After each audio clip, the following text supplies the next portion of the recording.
It is the Jesse Kelly Show, final hour of the Jesse Kelly Show on what has been a spectacular Friday. I'll finish my little bear story in just a moment. We'll get back to some politics stuff and all kinds of America/history questions and more coming up in the final hour of the world famous Jesse Kelly Show. So in case you're just now joining us, I'm in Canada. I'm bear hunting.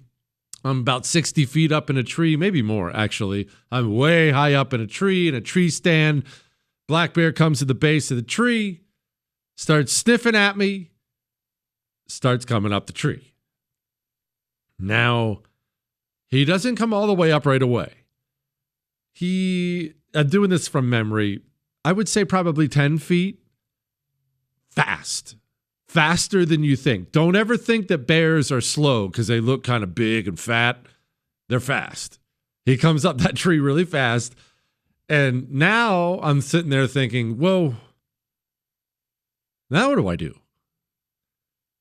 He comes up some more, another 10, 20 feet. Fast, really fast. And he is not snorting and growling and acting aggressive. I want to be clear about that, but still, I'm in a tree stand and a bear is crawling up the tree very clearly after me. Now I have a rifle in my hands. Obviously, that's what I was hunting bears with. Now I'm at the point where I have to aim it at him. He comes up again. This time he comes up what I would consider all the way. He is directly below the tree stand, behind it though. So there's no stand or anything between him and me. He's behind it. So I'm standing on top of the tree stand, aiming behind the tree. And now I have to aim my weapon at his head. I do not want to kill this bear, as I've already explained. I have no desire to kill this bear. And now I'm sitting here having a real internal debate, and I'm all by myself. There's no guide, there's no dad, there's nobody around for miles. It's me and this bear. My weapon is probably maybe 6 inches from his nose. That's how close he is to me. That's where we're at here. And I've just seen how fast he is. For safety's sake, I should probably just pop him and be done with it. I don't.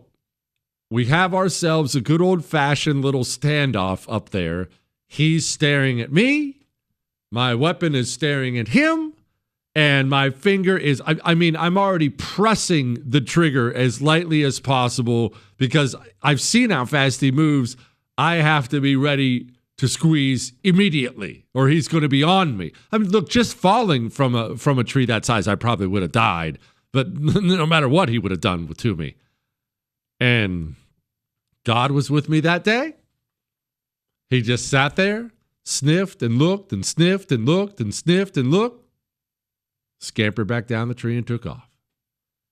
That'll get the old heart pumping. Hey, Jesse, I've always been a fan of late night TV, Carson and Letterman and later Colbert and others.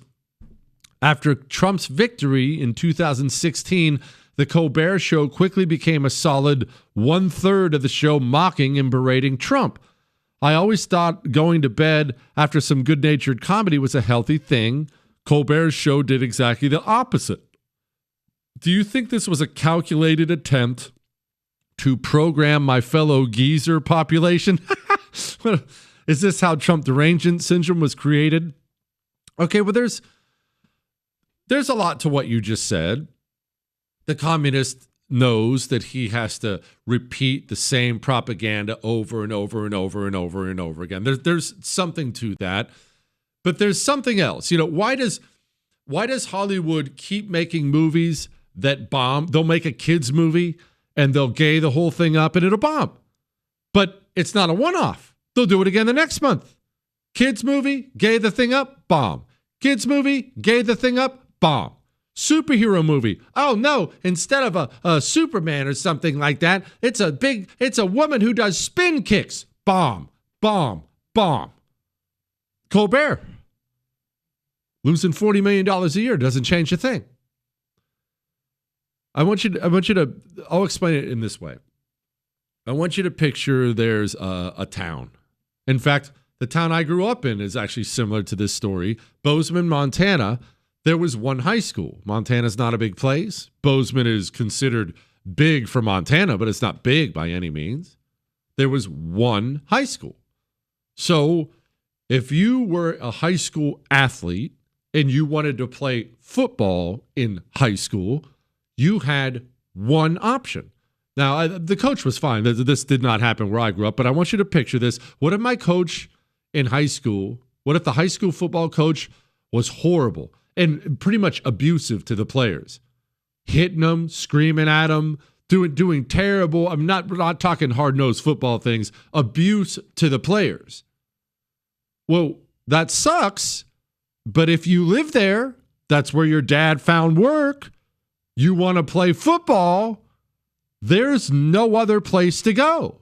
And so this coach, for years and years and years and years and years, is cussing and hitting and abusing the players and cussing and hitting and abusing the players, and they never leave because they can't ever leave. Then, and this actually happened in Bozeman, another school comes. The population grew, the town, I think they voted on it. I don't know what all the details were, but another high school pops up. You're the head football coach at Bozeman Senior High. You've only ever coached one way.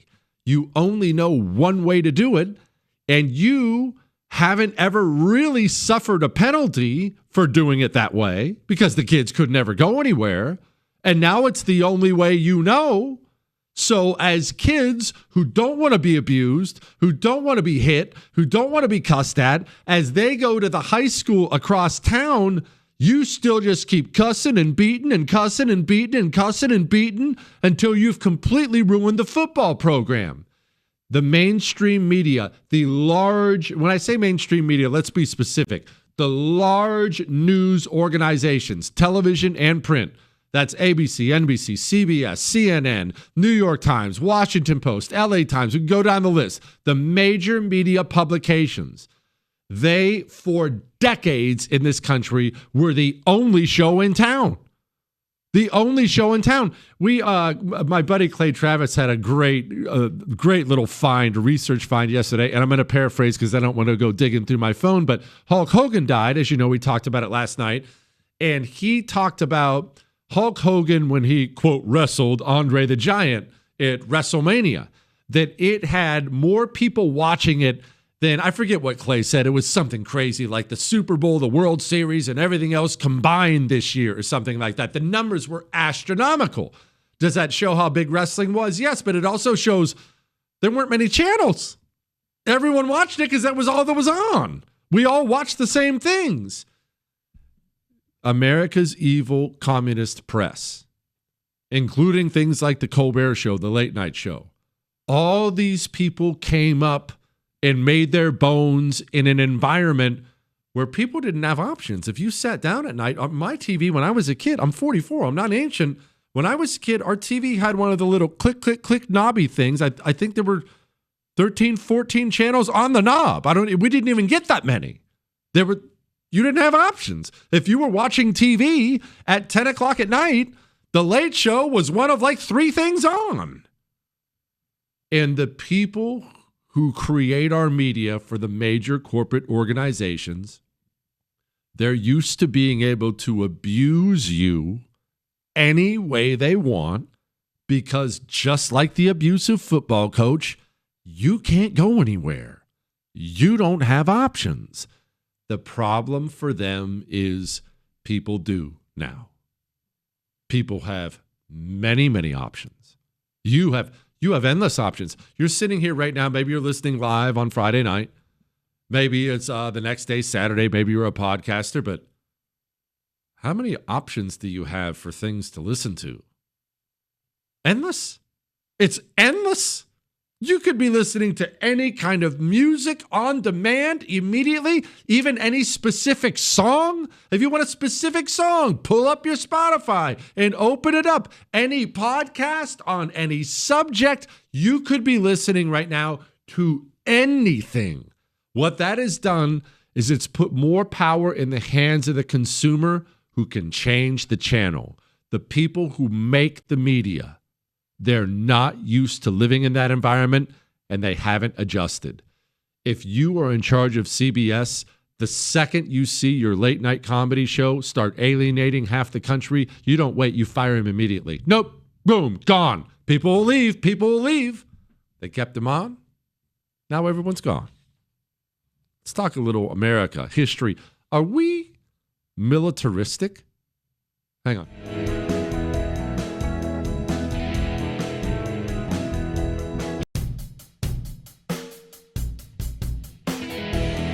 It is the Jesse Kelly Show on a Friday, a wonderful Ask Dr. Jesse Friday. And remember, we're still sitting here live bringing you amazing entertainment.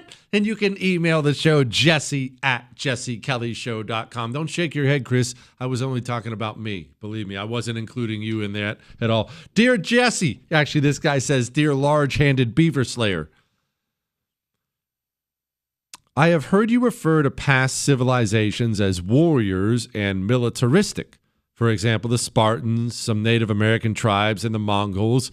It made me think, will history remember America as a warrior nation and a warlike culture?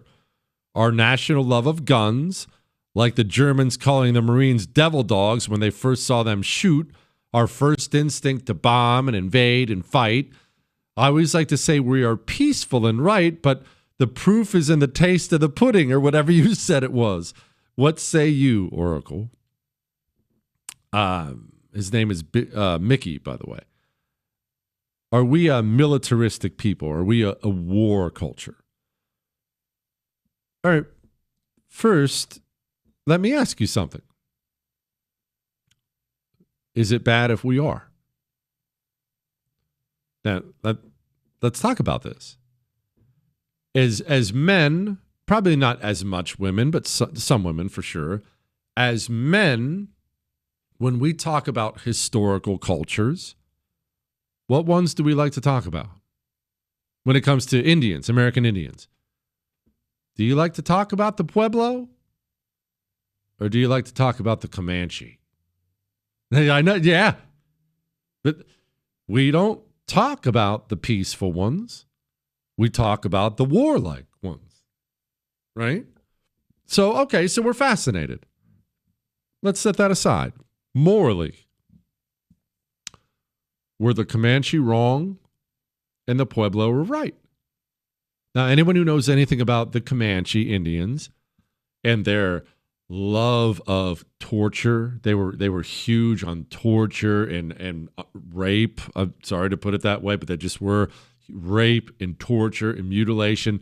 And so you look at a society like that and you think, okay, those obviously are the bad guys. I'm not saying you're wrong, but if a nation is militaristic, if the Pueblo are out there making their living by hunting animals, raising corn, things like that, are they a morally better culture than the Lakota, the Sioux, who ruled the plains and simply took whatever they wanted from anyone they wanted to take it from?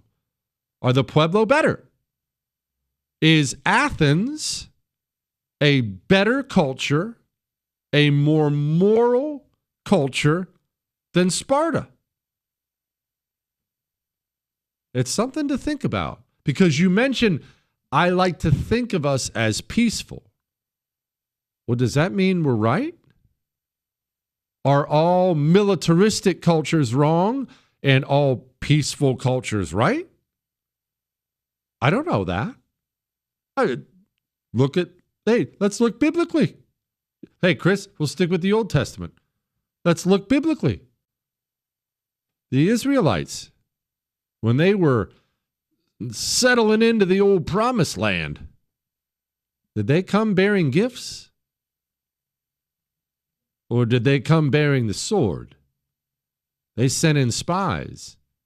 They fought wars, wiped out armies, eradicated entire cities. Were they wrong? I certainly wouldn't say that.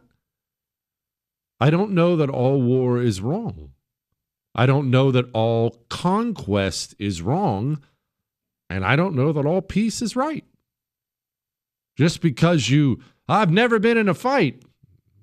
Really? You think that's good?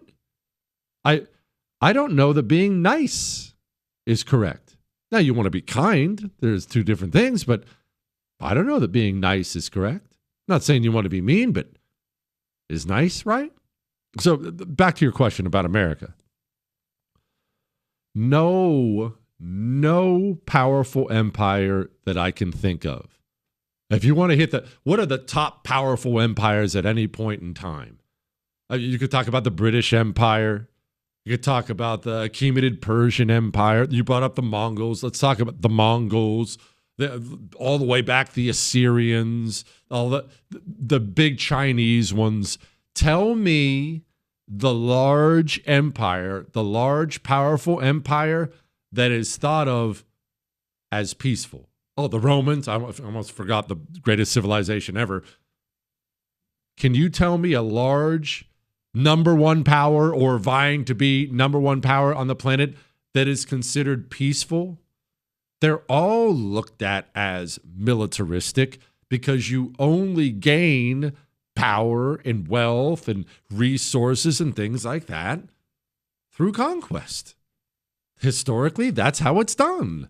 You want this gigantic chunk of ground that we now know as the United States of America? Well, I've got bad news for you. The Brits want it, the French want it, the Spanish want it, and it's occupied by a bunch of Indian tribes. If you would like it, you better pick up a weapon and go take it because there's no other way. Oh, I think we'll be looked at as militaristic and warlike. And I think that will make us just like every other large empire in history.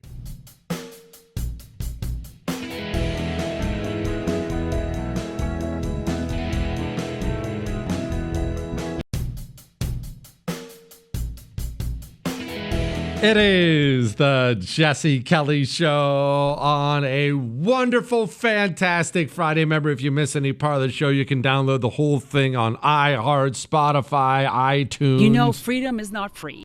Let's get back to some questions. Jesse, if you were at a baseball game and caught a foul ball, would you give it to a kid? No, absolutely not. I would keep it for myself. And if I saw any kids that caught a foul ball close to me, I would take it from them. Jesse, I was just listening to you talk about wages and what people think they deserve versus what they are actually worth. I'm a journeyman lineman. Pay attention, young men. Listen to this. Making $67 an hour. $67 an hour. I feel us linemen deserve and are worth much more than that. The very few people like me who are physically and mentally able and willing to do work with high voltage electricity every day should get a much higher wage.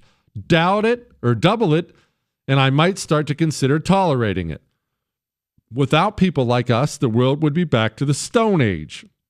What is your opinion on blue-collar guys who actually keep the country running, making way less money than those who sit in an office and risk nothing? Please don't say my name. Love your show. Look forward to it every day. Recommend it to all my friends. Okay. Well, I'll put it this way. Risk, the physical risks involved in a job have virtually nothing to do with what you will be paid. Nothing. You may want that to be the case, but if that was the case, then cops would make $1 million a year. They don't.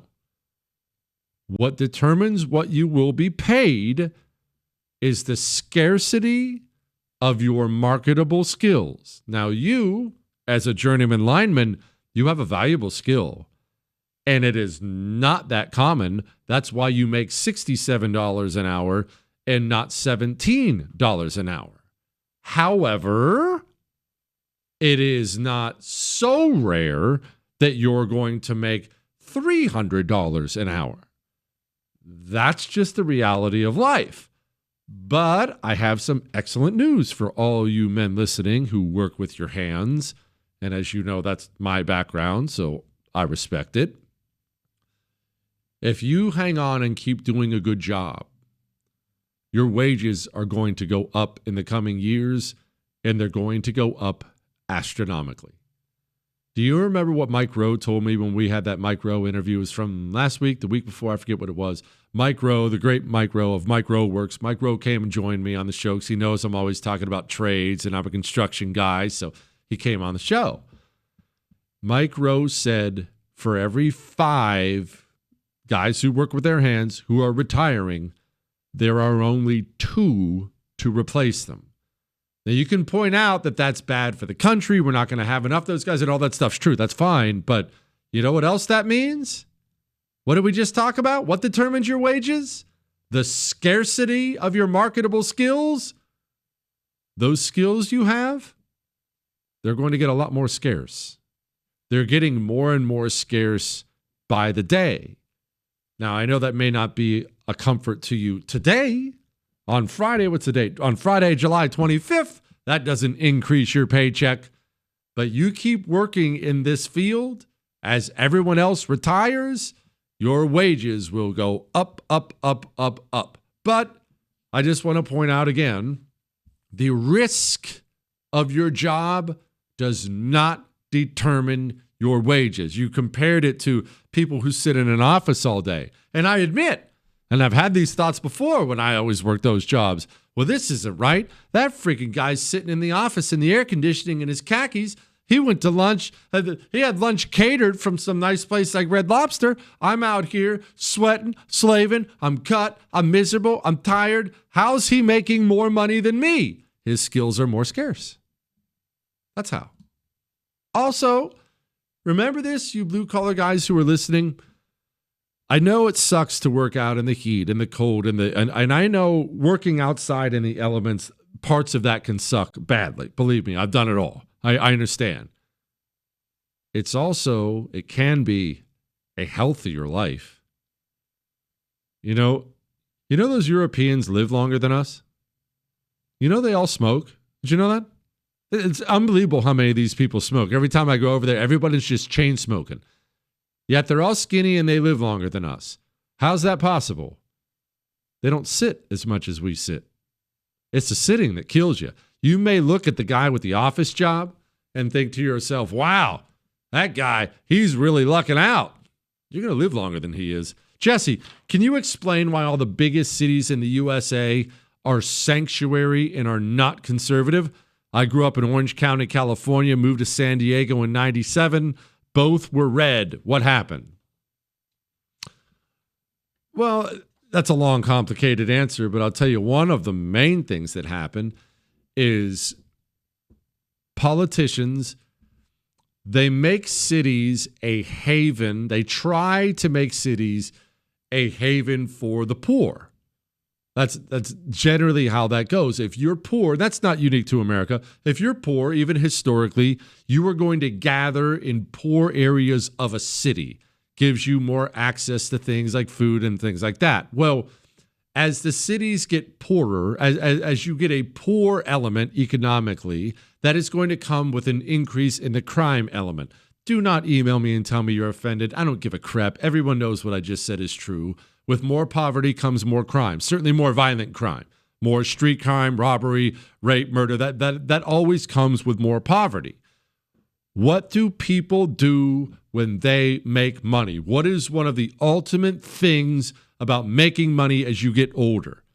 You live where you want to live. That's why the suburbs exist in every city. You have all these blue cities, and then you have a safe suburb full of homes that are nice and gated communities outside of the city. Why does the suburb exist there? Because the second you make enough money to escape that crime, escape the bad school, escape the filth, you pack up the family and you leave town.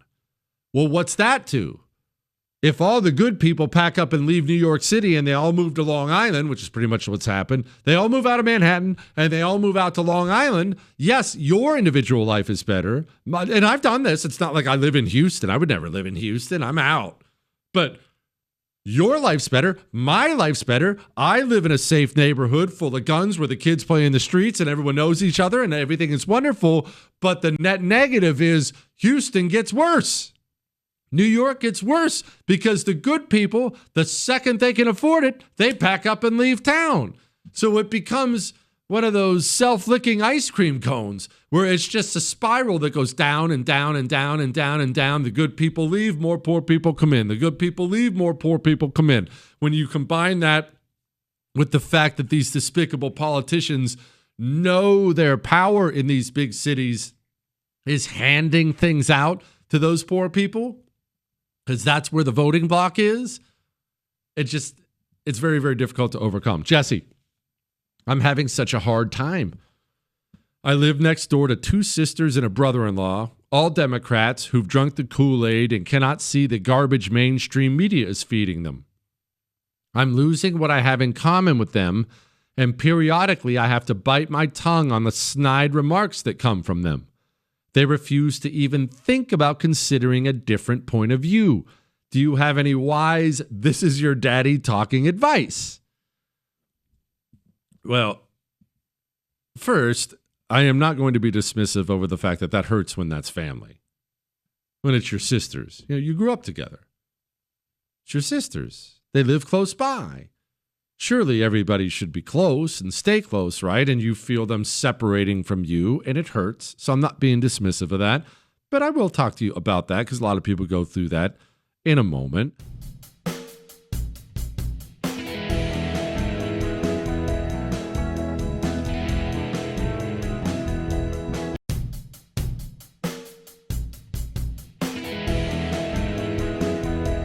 It is the Jesse Kelly Show, final segment of the Jesse Kelly Show. But don't worry, we will be back on Monday. I want to go ahead and stress, it's going to depend on the family schedule a little bit this weekend. I might be ready to do the Kamikaze History Show I've been promising you. I want to make sure I do it right, Chris. It takes some reading, takes some research. It takes some time to do it right, but that might be coming Monday, maybe Tuesday. We'll roll that out. Anyway, we'll see. Look, I'm always at the mercy, too, of major news dropping. If there are these huge stories dropping, I don't want to sit and take off for an hour and do a history story, but we'll see. Now, back to what this lady's question was. She lives next to a couple sisters. They're Democrats now, making their crappy little remarks. You're separating from them. Well, I don't have a great answer that's going to make you feel better. But you know how we call communism a religion? It is a religion. It is.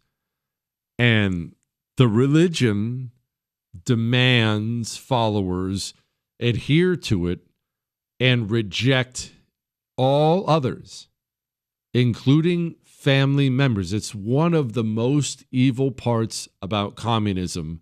Since its inception, it has divided families against each other.